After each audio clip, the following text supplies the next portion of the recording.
that has a reflect. What's up, everyone? This is your captain speaking, and today we're going over the Mayhem modifiers and how rippy they are in order from most to least, starting with Invasion, 20 Invasion bosses. Of course, Invasion is the most rippiest. If you've never played a Flashback or a Mayhem before, or Invasion League itself, then you don't really know how rippy they are, but I assure you they can be very dangerous.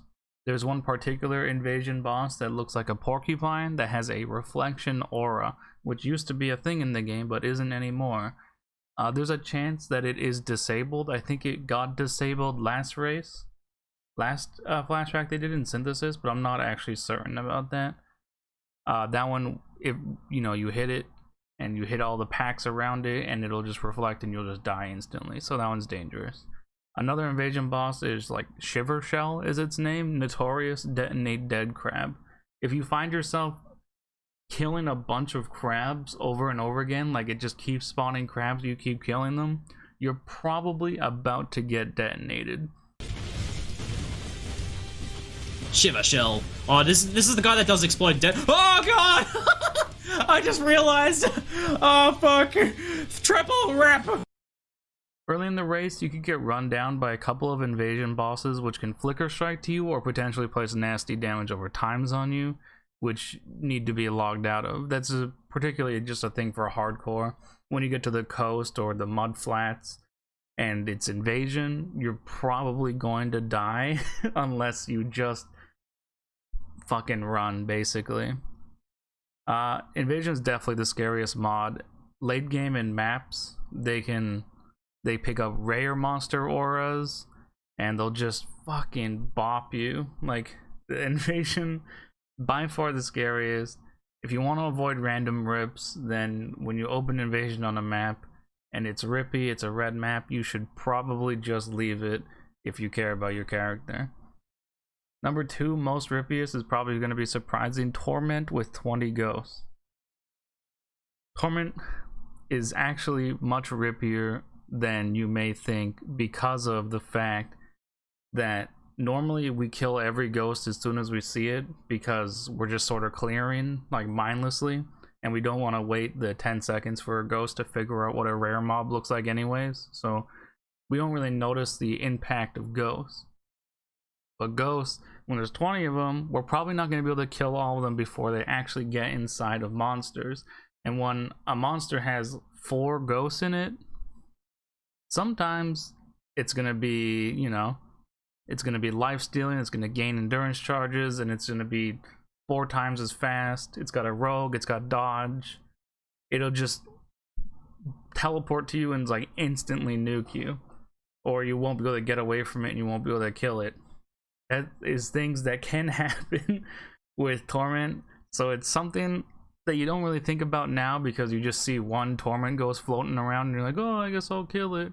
But when there's 20 of them, I assure you, bad things can happen. And also, you have to keep in mind that they can go into, like at Ziri, or the pre-fight before at Ziri can also spawn ghosts. So it makes fights, like unique fights like that, much more difficult sometimes. There's also Tormented Martyr, which can turn Tormented Martyr, which turns every single enemy into a terrorist and can quickly end your whole career. Oh, I saw it as well. I was like, that can't be a martyr. Other than Martyr, it's really all about choosing your fights. If a rare has 4 ghosts in it, you could realistically get one shot if you aren't careful, which is why I have it as the second rippiest. Keep an eye out for the Tormented Illegal Fisherman, which does absolutely nothing. Third most, Breach. 10 breaches. In general, 10 breaches is way too much to do every single map. If you're trying to level fast, you should at least clear Unatal and 2 other breaches because they can be worth quite a bit of money, and that's good in a 1-week race. Don't do breaches while leveling because they will slow you down so hard for very little gain. The pack density in a breach early on is just terrible. Breach is the 3rd rippiest on the list because of how hard you can get hit in them when you first enter maps. So if you go into like a tier 3 map and it's like a tool breach and you don't have max cold res, it's a one-way ticket to Pound Town. You're gonna get frozen, and then ganged up on, you're gonna die. So that's what makes Breach sort of rippy. But then there's also the high-end interior red maps, you know, 13, 14, 15. You know what a red map is. If you go into a Chula Breach and 3 rares spawn and they just start shooting chaos at you and you don't have good chaos res, you'll just boom, gone, just like that. So that's why I think Breach can be a little rippy, but most of the time you just walk on the Breach and kill everything, so it's not really that scary. Number 4 is Anarchy, which is 20 Rogue Exiles. 20 Rogue Exiles is not very hard as soon as you get, you know, 2 supports, basically 2 support gems linked to your main skill. In the very beginning of the game, Rogue Exiles will start just dicking you. Like if there's 20 Rogue Exiles on the coast and there's 3 of them, as soon as you exit, you basically have to create a new instance because they will just fuck you over and over again. Because in the beginning they have like auras and fully linked skills, and you have, you know, freezing pulse or something. You can't deal with that. So basically the only time that this poses a threat to you is in the very beginning of the game. Any time other than that, they're really good for farming jewelry off of. If you find an anarchy zone and you want to upgrade your rings, just kill all the exiles and you're probably going to get like 20-30 rings and jewelry and like necklaces, amulets. So that's a good thing to do with them. Rogue Exiles also drop the Valkyrie card, which can be exchanged for a Nemesis item when you have 8 of them for an easy headhunter. Yeah, other than the start of the game, Rogue Exiles are definitely a joke, but still more dangerous than Harbinger, which is next. Harbinger is only ranked slightly rippier than Strongboxes because of proximity shields.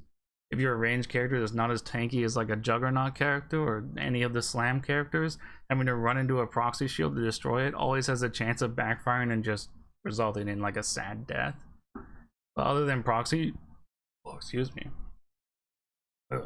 than proxy shields, Harbinger never got any of the on-death effects that every other league has, so it's not very rippy.